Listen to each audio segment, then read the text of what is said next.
During a visit to an antique store, Rachel found a peculiar piece of gold.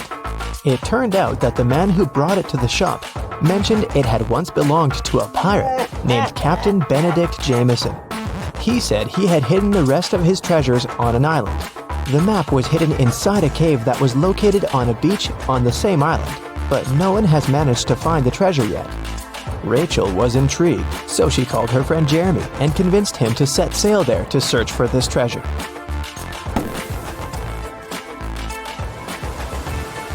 After weeks of sailing, they arrived at the island and looked for the cave first.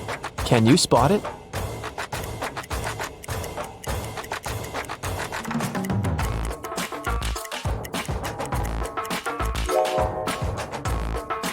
Here it is.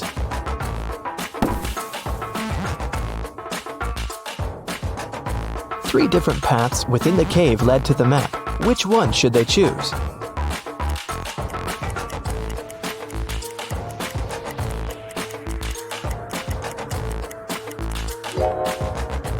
Notice the blinking eyes of a wild animal waiting for its prey in the shadows of the second path? There is a rather large spider web blocking the third path. That must only mean there's a large spider that made it. So, the safest option is the first path.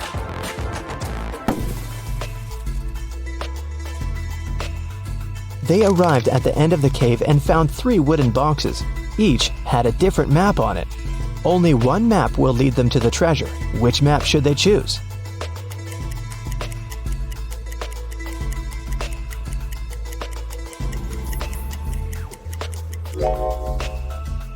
The area that the first map shows is surrounded by trees. The second map shows an area surrounded by the ocean. The area on the third map is surrounded by mountains. So, since they're on an island, they should choose the second map. On the back of the treasure map, they found a message written by Captain Benedict himself. Congratulations, traveler. You've picked the correct map. Now you're a step closer to finding the rest of my wealth. But I warn you, the journey ahead won't be simple. You'll have to solve every riddle that I have for you. And only then will you be able to find my treasure. According to the map, they had to enter the forest. Captain Benedict left another riddle on the map about it. My friend will accompany you from here on, but first, you have to find the tree that it lives on. Look for a fruitful palm tree. If you try to bite the fruit I'm talking about, you'll break your teeth. I guarantee. Take a look around. Which tree do you think that the captain is talking about?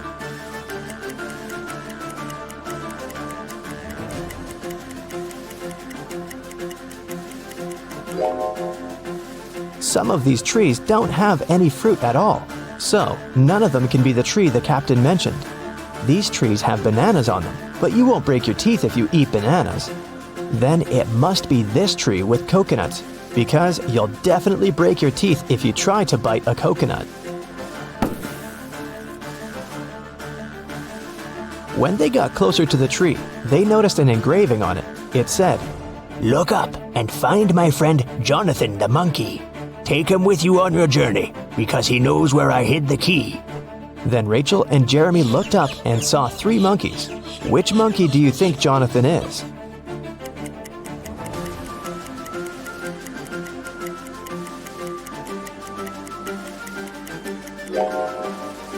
Notice that the third monkey is holding the same piece of gold as the one Rachel found at the antique store. This guy must have access to the treasure, so he must be Jonathan. Rachel and Jeremy tried taking Jonathan with them, but he refused to even move. How do you think they can convince Jonathan to come with them?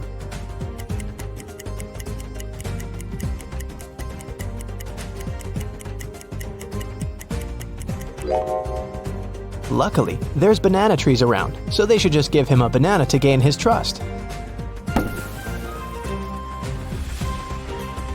Jeremy wanted to climb one of the banana trees to pick a banana, but they were all very tall, and it seemed impossible to climb any of them. However, Rachel suddenly burst with excitement after seeing something that would help Jeremy. What did Rachel see?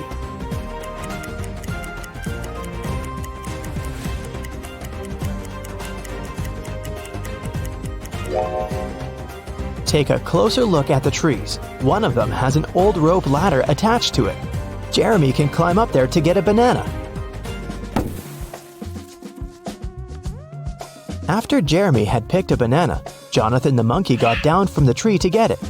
While he was eating his banana, Rachel and Jeremy felt hungry and decided to take a break to eat something too. However, when they reached for the food in their bags, everything was gone. Can you guess what happened?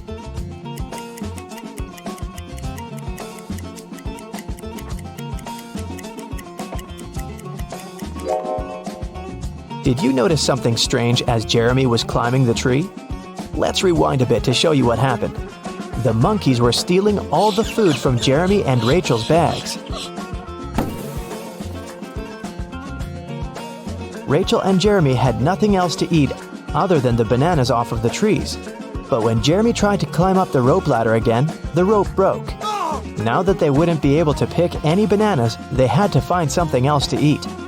They walked around and came across a waterfall. Rachel suggested that they catch some fish. Jeremy then caught 3 different fish, but only one of them was safe to eat. Can you tell which one?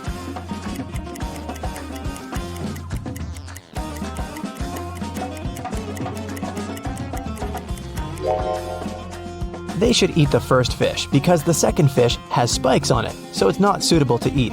The third fish isn't real. It's electronic. It has small cameras instead of eyes. They fell asleep after eating, trying to figure out where the electronic fish came from. The next morning, when Jeremy woke up, he realized that Rachel was gone. Then they heard a man's voice. Jeremy couldn't figure out where it was coming from, but Jonathan the monkey pointed to the electronic fish. The voice said, I have your friend. Answer this riddle of mine if you want to see your friend again. There's a one-story house in which everything is green. Green walls, green doors, green furniture. What color are the stairs?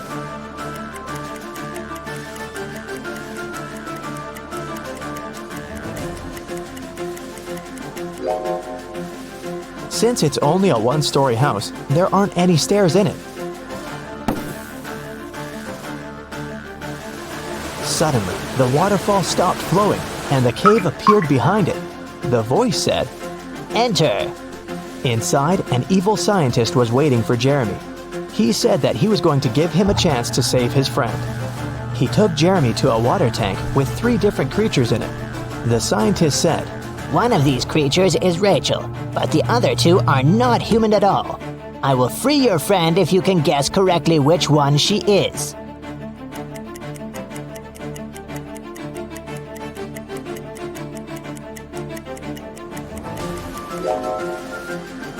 Take a closer look at the second creature. There are definitely human legs covered with seaweed. That must be Rachel. The evil scientist set Rachel free, but didn't let them leave the cave just yet. He showed them 3 gates. If they choose the right one, they'll be free to go. Behind the first gate, hundreds of poisonous snakes are waiting. Behind the second gate, there is a vicious vampire. Behind the third gate, there is a pack of hungry wolves. Which door should they choose?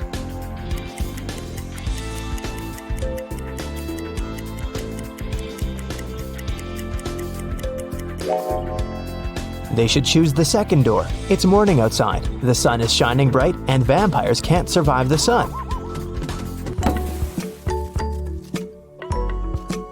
After Rachel, Jeremy, and Jonathan got free, they got back on the trail following the map and arrived at the side of a cliff. There were 3 different bridges in front of them from which they could walk across to the other side. Which bridge should they choose?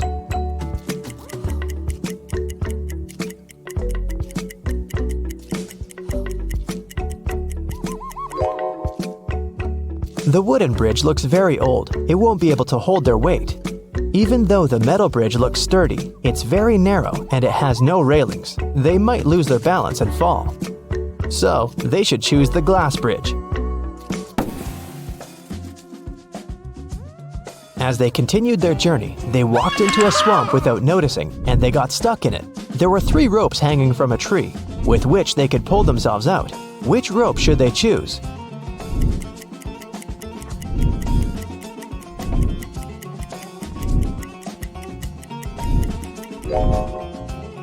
The first and the third rope are no ropes at all. One of them is a snake and the other is a tiger's tail, so they should choose the second rope. After they saved themselves from the swamp, they were finally able to make it to the last destination that was marked on the map. There was a trap door in the ground. They had to go through it, but it was locked with a 5-letter combination padlock. However, Captain Benedict left a clue on how to unlock it in his notes, and the clue was 3, 8, 5, 19, 20. What do you think it means?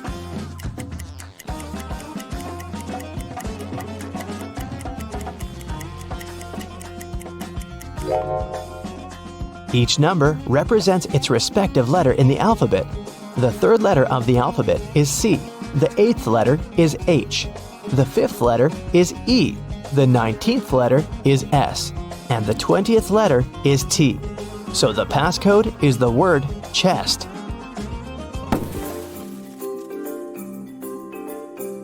Once they opened the door, they saw a staircase leading to an underground room. When they entered it, they found 3 different chests. Only one of them holds the treasure. Which one is it?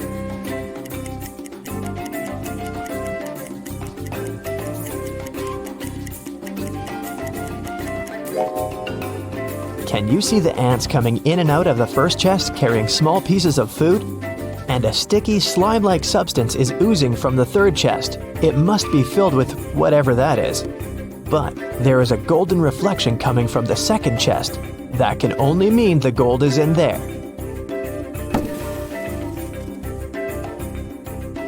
They left the room with the treasure chest. However, the chest was locked, and the map didn't have any more notes or directions on it. Jonathan started pulling Rachel's shirt as if he wanted to say something. Then, she remembered Captain Benedict's previous note. My friend Jonathan the monkey knows where I hid the key. So she and Jeremy started following Jonathan. They arrived at a beautiful garden with 3 statues. Each statue was holding a key, and only one of them would open the treasure chest. Which one should they choose?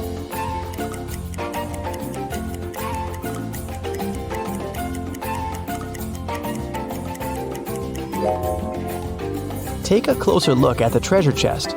The lock of the chest has a little emerald on it. The first key has a ruby on it. The second key is decorated with an amethyst. And the third key has an emerald on it. Since it matches the lock, this must be the key they should choose. These 3 handsome young men are brothers, identical triplets. Sam, he's very honest, and he always tells the truth. Bob always lies, and Alex is unpredictable. Sometimes he lies, but sometimes he tells the truth. Amy is the brothers' old friend. She visited them after many years, and she could barely recognize who was who. Amy asked the guy who was sitting on the left, "Which brother is sitting in the middle?" The answer was, "Oh, that's Sam." Amy then asked the brother in the middle, "What's your name?" And the reply was, "I'm Alex." Then Amy turned to the brother on the right and asked, "Who's that guy in the middle?" The brother replied, "It's Bob." Those answers confused Amy because she had asked the same question 3 times and received 3 different answers. Can you help her figure out who is who?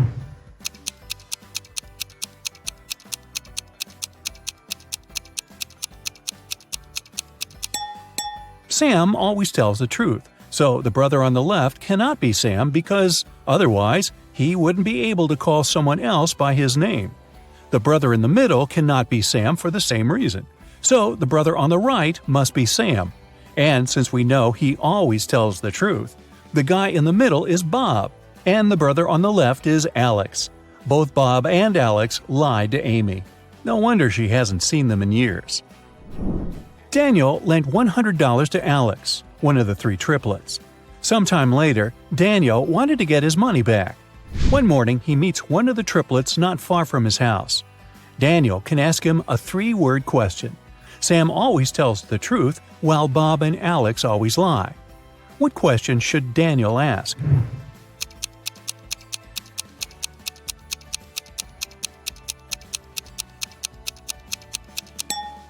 The right question would be, "Are you Bob?" Here's the list of possible replies the guy can give. If it's Sam, he'll say no. If it's Bob, he'll also say no. And if it's Alex, his reply will be yes. That's why, if Daniel hears yes, he can ask for his money. Sam, Bob, and Alex bought some chocolate candies. Sam gave Bob and Alex as many candies as they already had. Then Bob gave Sam and Alex as many candies as they already had. And finally, Alex gave Bob and Sam as many chocolates as they already had. Now, each of the brothers has 24 candies. How many chocolates did they have in the beginning?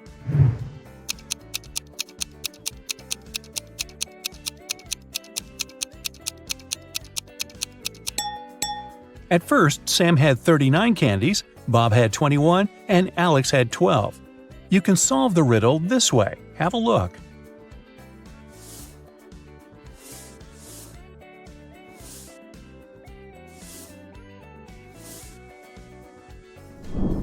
Bob leaves home and turns right 3 times. He wants to return home, but he's scared of Sam, who's wearing a mask. What's going on here?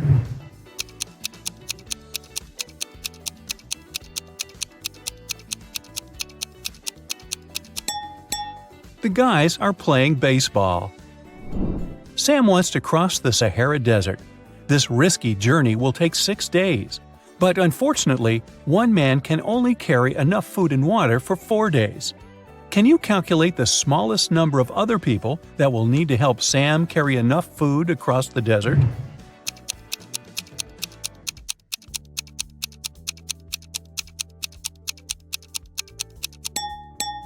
Two people. Let's suppose that Sam's brothers, Alex and Bob, agree to help him out. Never mind that Bob always lies. By the end of the first day, they'll have enough food for 9 days, 4 plus 4 plus 1. Now Alex can head back home with a 1-day food package.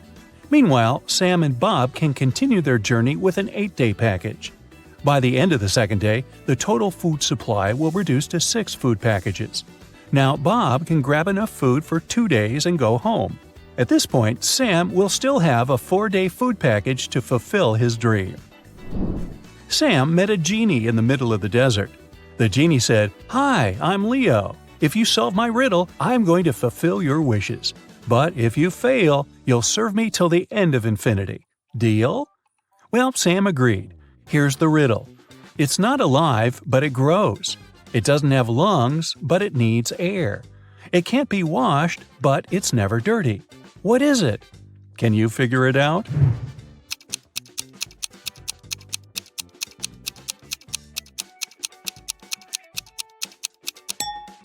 The correct answer is fire.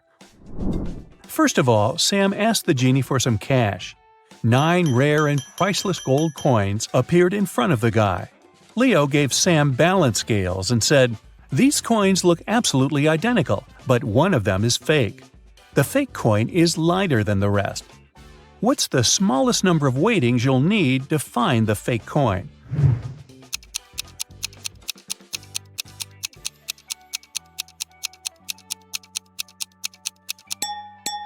The correct answer is 2. First, Sam should divide the coins into 3 equal piles. Then he should place a pile on each side of the scales, leaving the remaining pile of 3 coins on the ground. If the scales remain balanced, it means that the 6 coins on the scale are real and the fake coin is in the 3rd pile. But if the scales do tip, Sam will easily find out which pile contains the fake coin. Spoiler, the pile which is lighter. Either way, he should put 6 gold coins aside and leave only the lightest pile. Then he can use the same method to find the 3rd coin, by putting 1 coin on each side of the scales and leaving the 3rd one in his hand. Sam was hungry, so he had one more wish, to have dinner. Leo began frying some fish in a pan that could only fit 2 fish at once. It takes 5 minutes to fry one side of a fish. What's the shortest time Leo needs to fry 3 fish in one pan?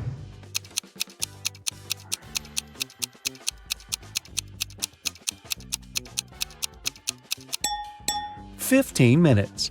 Leo should put 2 fish in the pan and fry them for 5 minutes.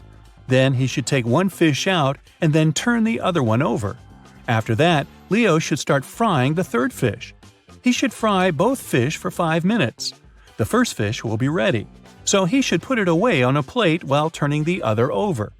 Now, he should put the half-fried fish back in the pan and fry 2 fish for 5 more minutes. Voila! All 3 fish are now ready. Sam left the desert and decided to stay in this little village to get some rest. He wanted to get a haircut and a shave after his long journey. There were only 2 barber shops in this village. In the first shop, the barber was handsome with a neat haircut. He was well dressed, and the place looked tidy and clean. Meanwhile, the barber from the second shop was shabbily dressed. His hair was cut in a weird way, and his clothes had stains from last night's dinner. His place didn't look clean at all. Which barber shop should Sam go to, and why?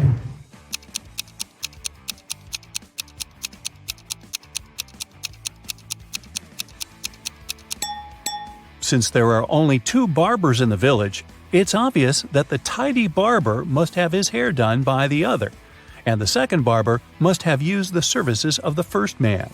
Therefore, Sam should choose the barber from the second shop because he's more professional. 2 business partners, Rick and Frank, met in a restaurant. It was a hot summer day, so they ordered cold mint tea with ice. Rick gulped down 5 glasses of this drink during lunch.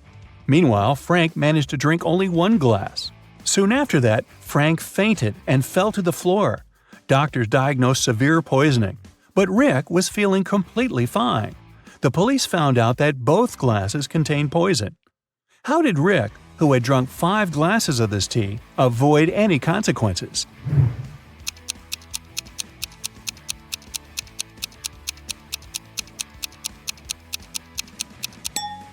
Rick survived because the poison was in the ice cubes. He drank quickly, and the ice had no time to melt in his drink. As for Frank, he drank his tea slowly, and the ice melted in his drink to poison it heavily.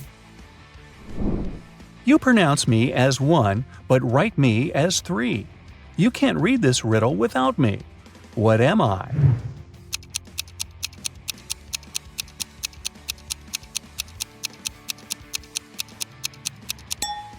The correct answer is I. Bob bought a parrot from a pet shop and put it in a beautiful silver cage. The seller warned Bob that this parrot could give birth every 2 months, and it can deliver up to 5 babies at a time. How many parrots will Bob have in a year?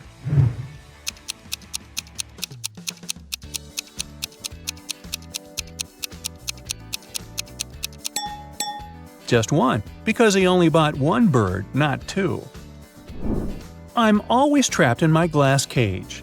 I'm usually found at the bottom of the cage. If I climb higher, I get hotter. If I climb down, I get cooler. What am I?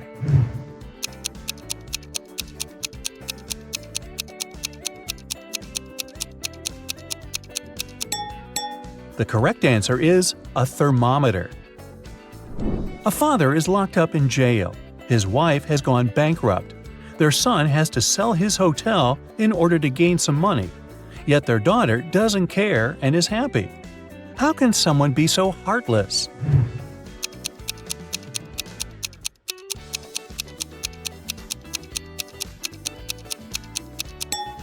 The family is playing Monopoly, and the daughter is winning the game. We've arranged 10 coins on a table this way. Altogether, they form a triangle pointing upward. Can you invert the position of the triangle and make it point downward while moving only 3 coins?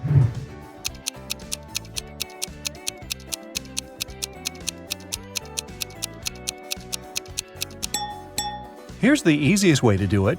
Just move these coins as shown. I'm always ahead of you, yet you can never see me. What am I?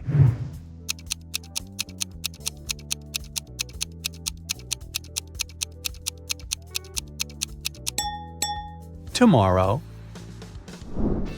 Can you spot your name in this alphabet soup?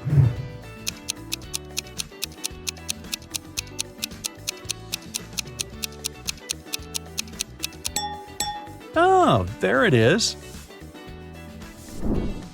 Rosie and Melanie are having an argument. Rosie yells, "I'm part of this club, let me in!" And Melanie replies, "Leave right now, you're not a member of our club." Can you figure out who's lying by just looking at this picture?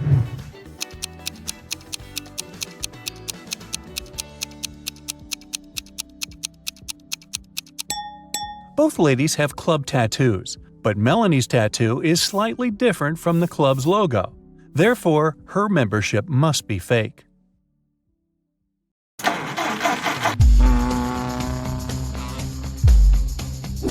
Cab driver Bobby was moving in the wrong direction on a one-way road.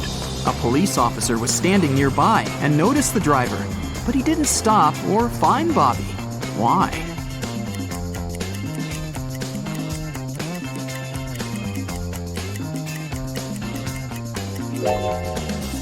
Because Bobby was going on foot. We've never mentioned that the cab driver was driving the cab, so this makes perfect sense. Bobby arrived at the local car service. He decided to give his car 3 coats of paint.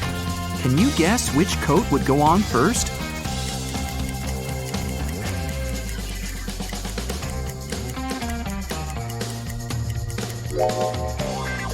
The second, as it's the only coat that can go on the first coat.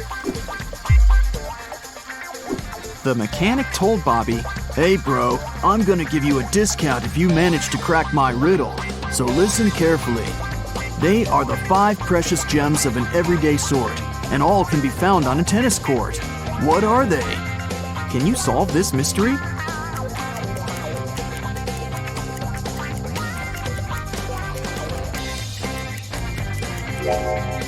And the correct answer is the vowels A, E, I, O, and U. Bobby was having a cup of tea when he called the waiter and told him that there was a fly in his tea. The waiter took away the cup and brought another one. But 2 seconds later, Bobby called the waiter again and said, "Hey, that's the same cup of tea." How did he know?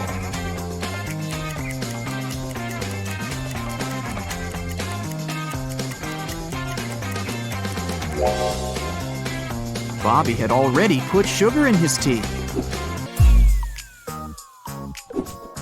Bobby's friend Bill joined him during lunch and offered a bet. "If you solve my riddle, I'm going to pay for food. But if you fail, you're the one to pay." Bobby liked riddles and agreed. Bill put some matchsticks on the table and said, "Okay, here's the task. I've arranged matchsticks in a grid so that the first and second row, as well as the first and the third columns, contain 12 matchsticks each. Can you remove 4 matchsticks and rearrange all the remaining ones so that we're still left with 12 matchsticks in the first row, the second row, the first column, and the third column?" Can you help Bobby save some cash?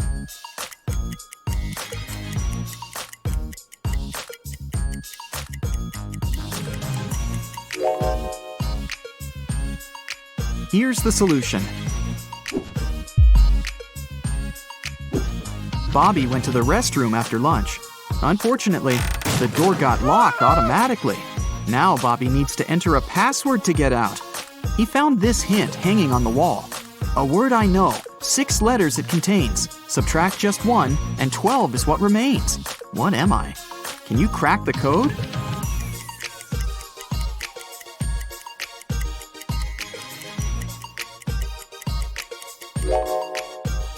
The correct answer is dozens. Bobby was visiting a historical museum.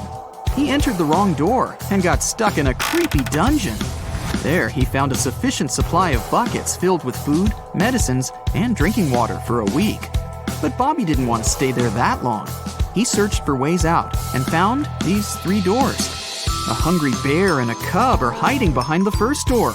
The second door leads to a wall of fire, and the third door leads to a lake filled with crocodiles. Can you help Bobby choose the right door?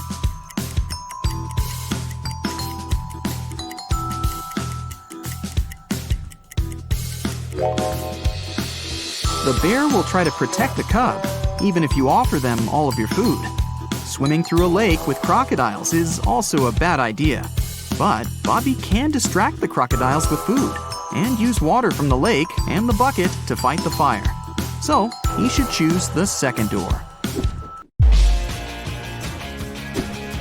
Bobby found out that his favorite rock band was playing a private concert for VIP clients in a luxury club. He decided to sneak inside the club through the backyard, but unfortunately, Bobby faced a strict guard behind the door. He refused to let Bobby in without a password. Can you help Bobby figure out the password?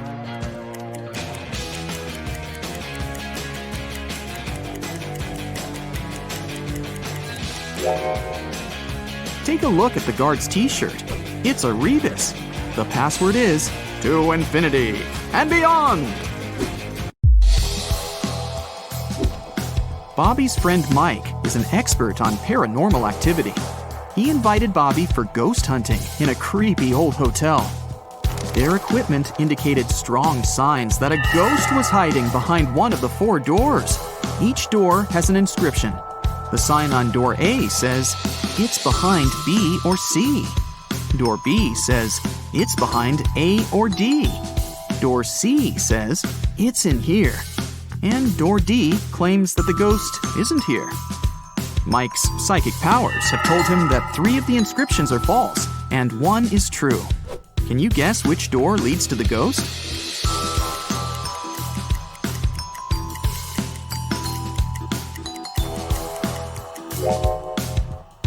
Door D leads to the ghost. Why? Well, if the ghost is behind door A, then both B and D are true. If the ghost is behind door B, then both A and D are true. If the ghost is behind door C, then A, C, and D are all true. But if the ghost is behind door D, then the statements on all the other doors are false, except for that on door B. This matches the rules. Mike was standing on a 100-foot, 30-meter ladder. He slipped from the ladder and fell to the ground. But after the fall, he was absolutely fine and not injured. How could that be?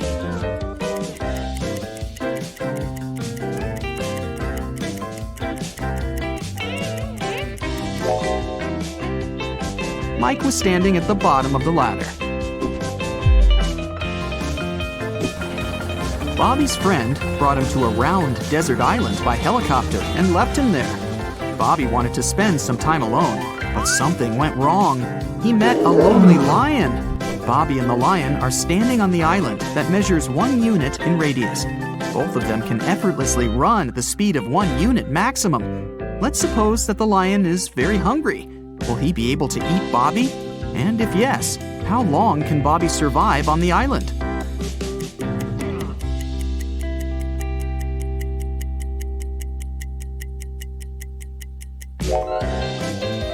There are 2 possibilities. If Bobby decides to run on the perimeter of the island, the lion will eventually catch him.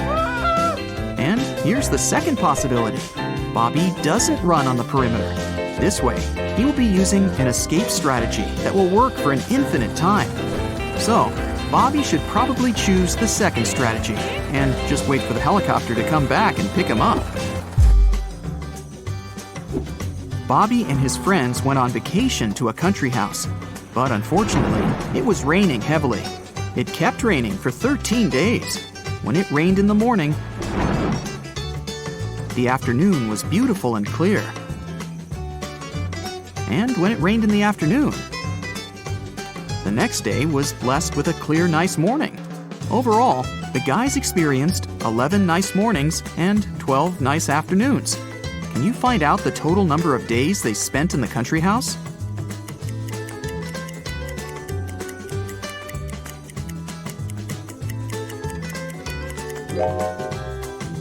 The correct answer is 18, and here's why. Let's call clear afternoons X, clear mornings Z, and no rain period O. This equation represents the number of days with rain. X plus Z equals 13. And here are the days with clear mornings. Z plus O equals 11. And this equation represents days with clear afternoons. X plus O equals 12. If we solve these 3 equations, we'll learn that X equals 7, Z equals 6, and O equals 5.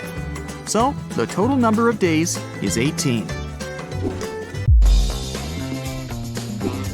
Bobby started his morning by jogging around a park near his house. When he returned, he faced very unpleasant news. Someone had stolen his cab car. He questioned 3 people standing nearby. Henry said, "Sorry about your car, bro. I've been playing video games for 24 hours. I haven't seen anything suspicious because I didn't leave my basement." Rosie said, "I'm a gardener. I've been planting daisies in the public area all morning. I think I saw a suspicious man who opened the cab car using a knife." Jack said, "I saw your car when I went out for groceries, but when I returned home, it was gone." Who's lying?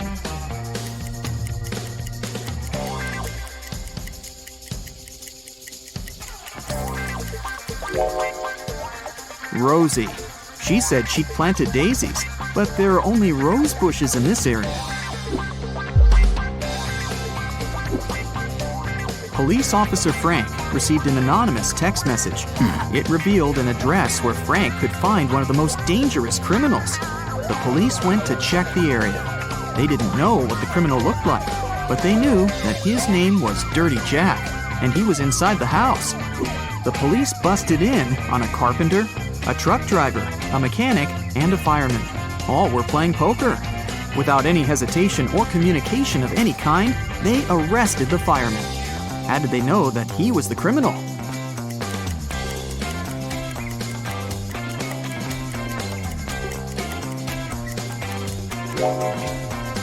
The fireman was the only male in the room. The rest of the poker players were women.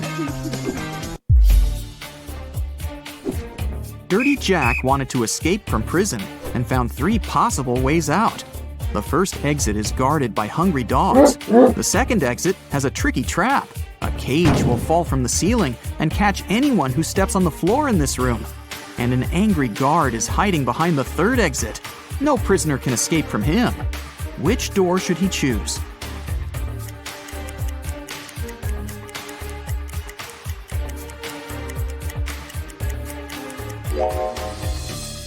The second one. He can throw his boot to activate the trap and then just walk around it.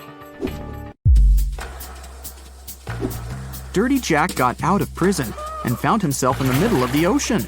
He landed in a cave underwater and got trapped. Stones are hanging above him, and he has only 2 options to escape. A huge jellyfish is waiting on the first path, and a hungry shark is waiting on the second path. Which way should he go?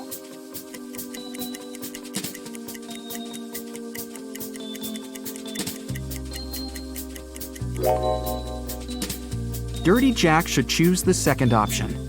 Take a closer look. This shark has a Go Vegan tattoo. Therefore, it won't hurt a human. So he can easily climb up through the hole in the cave above and escape.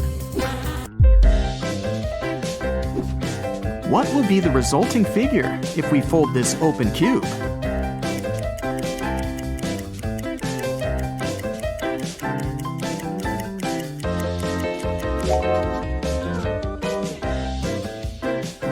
The correct answer is A. Adding large numbers in your head when you don't even have a piece of paper can be difficult. I have a method for you that will make it way easier. Just make all the numbers you need to add a multiple of 10. Let's take 2 3-digit numbers as an example. 543 plus 339. Even adding these numbers on paper can be challenging, but rounding them up will make it much more manageable. In this case, 543 is rounded up to become 550, and 339 turns into 340. Now, adding these 2 is not much of a problem, so let's do it. 550 plus 340 equals 890. Cool, but that's not the answer to the original equation. To determine that, we need to remember how much we added to the initial numbers. That would be easy. We just need to subtract the original numbers from the rounded up ones. The results look like this. 550 minus 543 will be 7, and 340 minus 339 will be 1. Now add 7 and 1, and you'll get 8. That's how much extra we have in our rounded up sum. So the only thing left to do now is subtract 8 from 890, and you'll get your final result. 890 minus 8 is 882. And the answer is 543 plus 339 is 882. Finding any percentage that can be divided by 5 of any number using just your head is actually no big deal if you know your times tables well enough. Say you see a 5% discount to something you want to buy in a store, and you'd like to know the exact amount of money you're going to save. Let's count. Let's assume your purchase without the discount is $142. You need to determine 5% of that sum. First, move the decimal point left by 1 digit, which would give you 14.2. Now divide this number by 2, and you'll get 7.1, which is also the answer to your question. The principle is simple. Finding 10% of any amount is easy, because you only need to move the decimal point left by 1 place, which we did in our first step. And 5% is 10% divided by 2, right? So that's why we divided the resulting sum by 2 as well. Finding any percentage that's a multiplier of 5 can be done in a more or less similar way. Let's take 35% of 324 as another example.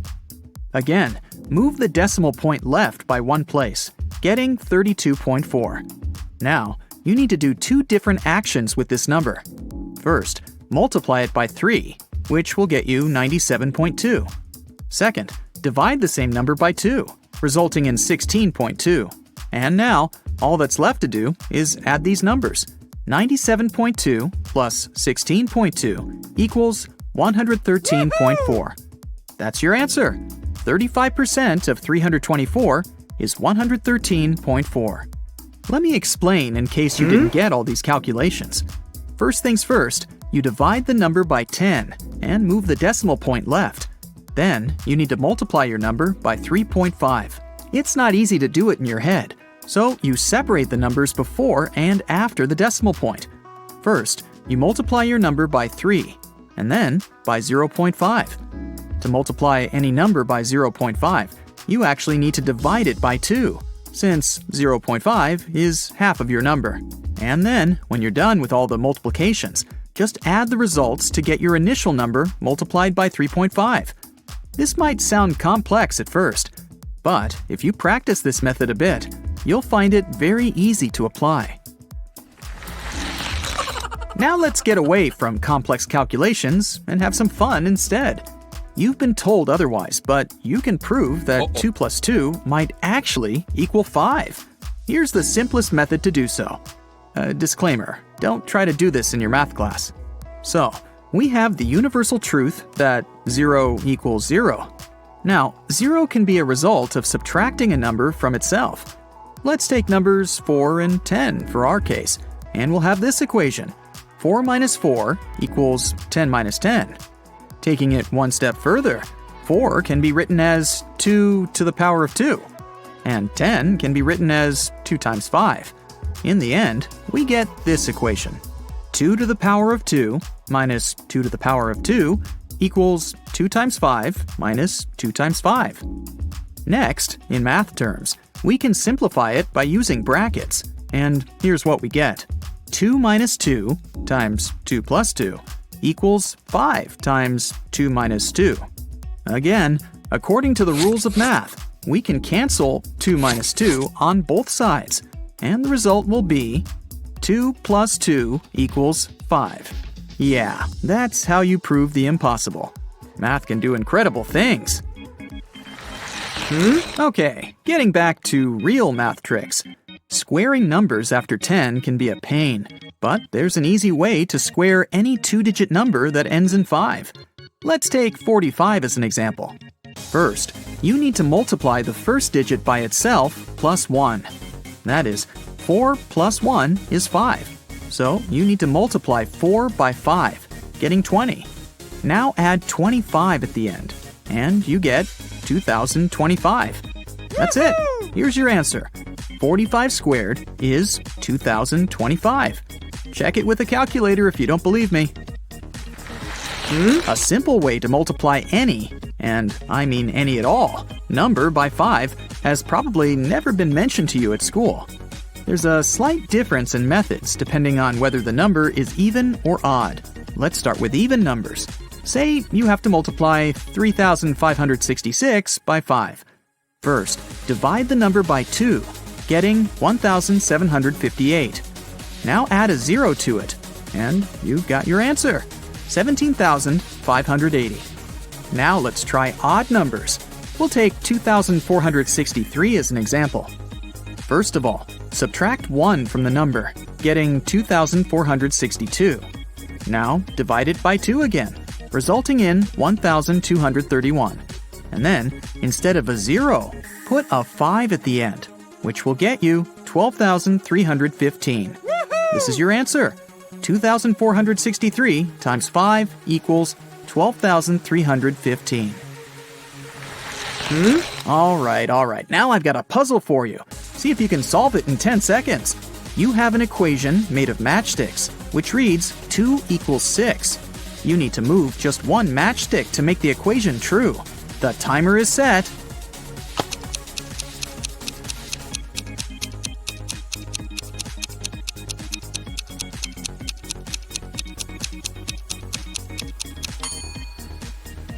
Again, this is a puzzle, so there's no conventional solution to it. If you move one matchstick from the left side and put it so that its middle is on top of the 1 on the right side, you'll get a square root symbol, and thus the equation is true. 1 equals the square root of 1. But there's also a second solution. You can move one of the matches forming a V in the right part so that they form an X instead. This way, you'll get 11 written in Arabic numerals that equals 11 written in Roman numerals. Problem solved. Let's have another math riddle, shall we? A book costs $1 plus half its price. How much does the book cost? I'll give you 10 seconds again, or just pause the video if you need more time.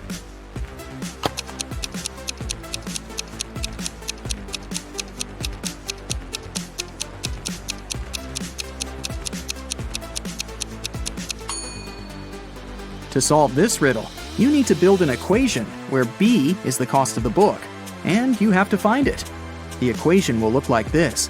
B equals 1 plus B over 2. Because to find B, you need to add 1 and half the B. To make it simple, let's write B as B over 2 plus B over 2 in the left side, getting B over 2 plus B over 2 equals 1 plus B over 2. Now we can transfer B over 2 from the right side over to the left and get B over 2 plus B over 2 minus B over 2 equals 1.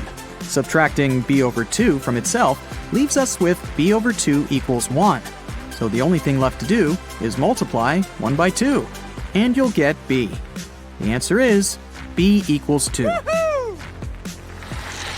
Now, if you solve this puzzle on your own, you just might get to Oxford University. In the finals of a logical game, 2 players are contesting for the prize. The prize itself is placed under one of 5 objects you can see on the screen. Sheila was privately told the shape of the object under which the prize was hidden. Colin was privately told the color of that object. Both players are mathematicians and use perfectly logical reasoning to find the answer, and either of them knows that the other was told the shape or the color of the object. The host asks them, "Do either of you know where the prize is?" The players say no. The host then asks, "Do you know now?" They both shake their heads. The host asks again, "Do you know now?" And the players answer yes in unison. How can this be? And where is the prize? Pause the video if you want to try to crack this puzzle on your own, or watch further to find out the answer.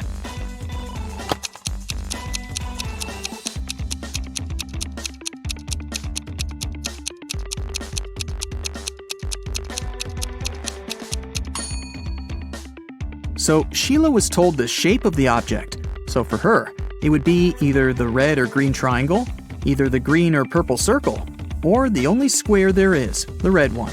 Colin was told the color of the object. So for him, it's either the red triangle or square, either the green triangle or circle, or the only purple circle there is. When the host asked whether either of them knew where the prize was, and they answered no, they both got new information. For Sheila, it was definitely not the square, and since Colin didn't know the answer either, it wasn't the purple circle. Colin used the same reasoning, so they both eliminated 2 options. After the second question, neither of them still knew the answer, and they got new info again. Sheila was left with 2 triangles and 1 circle. She knew the shape of the object, so if she still didn't know where the prize was, it couldn't be the circle. And Colin was left with 2 green and 1 red shape. Since he knew the color but didn't know the answer, it couldn't be the red one. Thus, 2 more objects were eliminated for both. And finally, after the 3rd time the host asked them about the prize, they knew for certain that it was the green triangle, using only their initial information.